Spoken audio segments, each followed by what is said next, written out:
Hello दोस्तों, कैसे हैं आप लोग। उम्मीद है सभी अच्छे होंगे। तो जैसा कि आप लोगों को पता ही होगा, मैंने इससे पहले भी वीडियो डाला हुआ है। ये वीडियो है हमारा मेजर 18 का। इसमें सिलेबस पर आधारित सारे महत्वपूर्ण क्वेश्चन मिल जाएंगे आपको, जो कि एग्ज़ाम में पूछे जाने योग्य होंगे। तो चलिए शुरू करते हैं। इसमें टॉपिक है रीतिकालीन काव्य।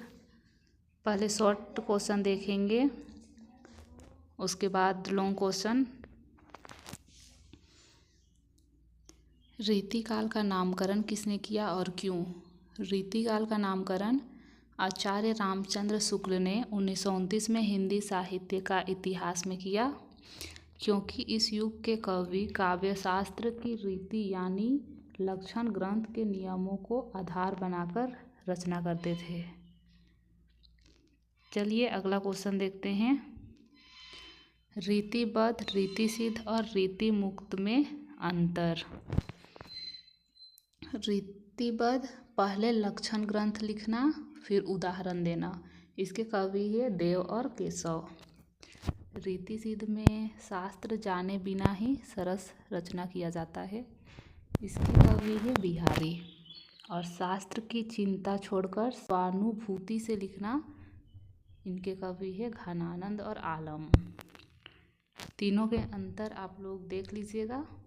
चलिए अगले क्वेश्चन की ओर। बिहारी सतसई की दो प्रमुख विशेषताएं लिखिए। तो इनकी गागर में सागर शैली एक विशेषता है। इसमें एक दोहे में पूरा चित्र, ध्वनि, व्यंजना और चमत्कार भर देना। और दूसरा विशेषता है बहुरसात्मकता, श्रृंगार प्रधान होते हुए भी भक्ति, नीति, वैराग्य के दोहे मिलना।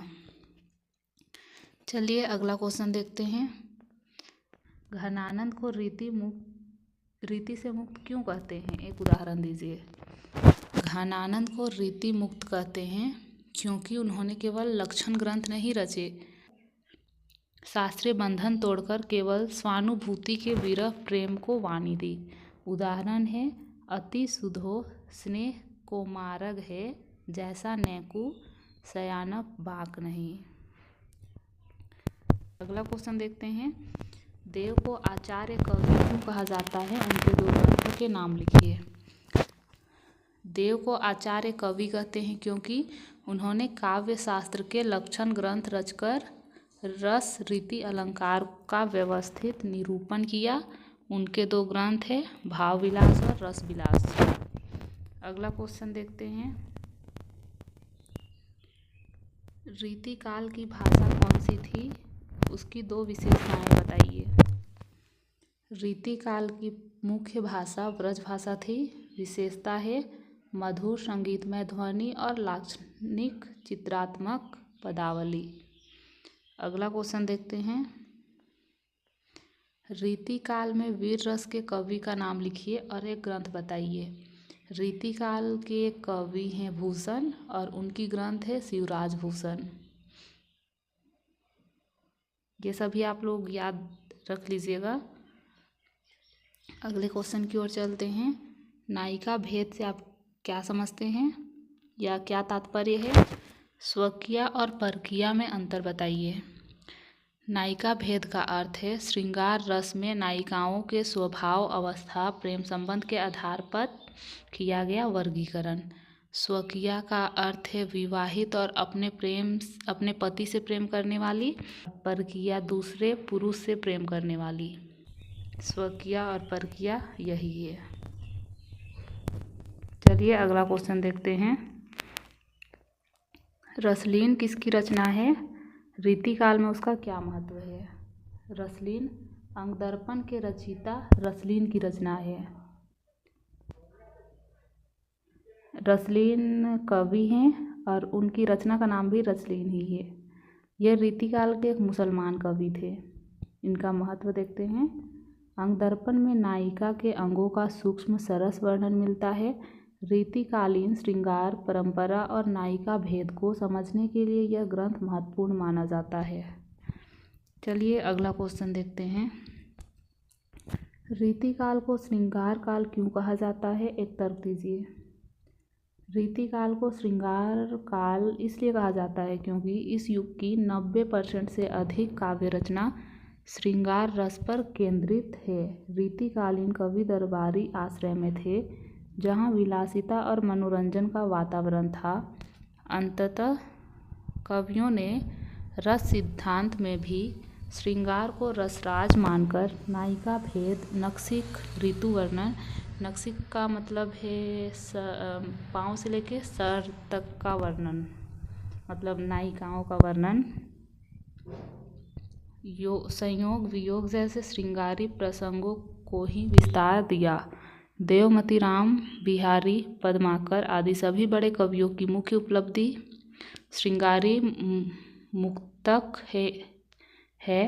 भक्ति या वीर रस कौन रहे, लक्षण ग्रंथों में भी उदाहरण श्रृंगार के ही चुने गए, इसलिए विषय वस्तु की एक रसता के कारण यह श्रृंगार काल कहलाया। चलिए आगे बढ़ते हैं। पद्माकर का एक कवित या सवैया उद्धृत कीजिए। इसमें एक इनकी कविता है जिसे आप लोग देख लीजिएगा और इसका मतलब भी यहाँ दिया गया है। चलिए अगला क्वेश्चन देखते हैं। मतीराम का साहित्यिक परिचय दीजिए। मतीराम रीतिकाल के प्रमुख रीतिबद्ध आचार्य कवि हैं। इनका समय 17वीं शताब्दी माना जाता है। ये तिकवापुर कानपुर के निवासी और प्रसिद्ध कवि भूषण चिंतामणि जटाशंकर के भाई थे। मतीराम को फूलमऊ के राजा रुद्र सिंह और बाद में बूंदी नरेश भावासिंह का राजाश्रय प्राप्त हुआ। इनकी प्रमुख रचनाएं हैं रसराज, ललित ललाम, छंदसार, साहित्यसार, लक्षण श्रृंगार, अलंकार, पंचाशिका इनकी रचनाएं हैं। इनमें रसराज सबसे प्रसिद्ध है। इनकी भाषा शैली ब्रजभाषा है। इन्होंने ब्रजभाषा में ही सारे रचनाएं की है। चलिए अगला क्वेश्चन देखते हैं। रीतिकाल की प्रमुख प्रवृत्तियों का वर्णन कीजिए और स्पष्ट कीजिए कि यह युग कला के लिए कला का युग था या नहीं। रीतिकाल की प्रमुख प्रवृत्तियां हैं श्रृंगार रस की प्रधानता, रीतिबद्धता, अलंकार प्रियता, ब्रज भाषा का उत्कर्ष, दरबारी वातावरण, ये सभी उनकी कलाएं हैं। आगे है, क्या यह कला के लिए कला का युग था? तो चलिए देखते हैं। हाँ, काफ़ी हद। रीतिकालीन कविता का लक्ष्य लोक जागरण या नैतिक उपदेश नहीं था, बल्कि काव्य शास्त्र के नियमों का पालन करते हुए चमत्कार, रसिकता और सौंदर्य सृजित करना था। कवि ने कैसे कहा जाए पर अधिक ध्यान दिया, क्या कहा जाए पर कम, इसलिए विषय सीमित होकर श्रृंगार तक सिमट गया और काव्य दरबार की सजावट सी वस्तु बन गया। फिर भी इसे पूरी तरह कला के लिए कला कहना एकांगी होगा। भूषण जैसे कवियों ने वीर रस में राष्ट्रीय चेतना जगाई और बिहारी की सतसई में नीति भक्ति के दोहे भी हैं। अंततः मुख्य प्रवृत्ति कला के लिए कला की थी, पर अपवाद भी मौजूद थे। बिहारी की काव्यगत विशेषताओं पर प्रकाश डालिए। गागर में सागर उक्ति को सोदाहरण सिद्ध कीजिए। आंसर है बिहारी की काव्यगत काबिलियत की विशेषताएं। कुछ पॉइंट्स में आंसर है और उनकी परिभाषाएं भी दी गई है, जिसे आप लोग देख लीजिएगा। हम नहीं पढ़ते हैं इतना लंबा।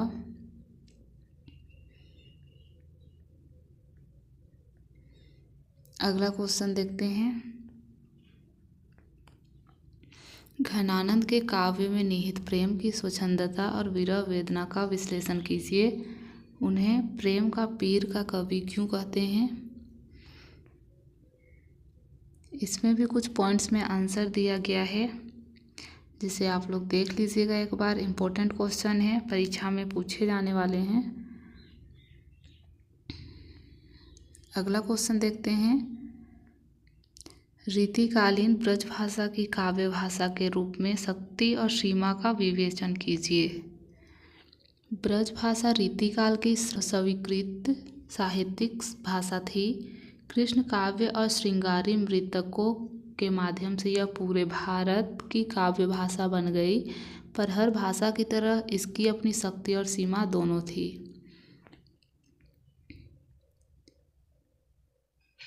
इसमें भी कुछ पॉइंट्स में आंसर है जो कि बहुत इम्पोर्टेंट हैं, आप लोग एक बार देख लीजिएगा। अगला क्वेश्चन देखते हैं। रीतिकालीन नायिका भेद परंपरा भारतीय काव्य शास्त्र की देन है या बराबरी विलासिता? पक्ष और विपक्ष में तर्क दीजिए। तो रीतिकालीन में नायक नायिका भेद काव्य का केंद्र बन गया। मुग्धा, मध्या, प्रौढ़ा, स्वाधीन, पथिका, खंडिता, कलहांतरिता आदि, इसे लेकर दो पद है, एक पक्ष में है और दूसरा विपक्ष में। कुछ पॉइंट्स में आंसर दिया हुआ है दोनों साइड से, जिसे आप लोग देख लीजिएगा। इस वीडियो को यहीं ख़त्म करते हैं, मिलते हैं ऐसी ही नई वीडियो के साथ। तब तक बने रहिए स्टडी विद सभी में। Bye bye.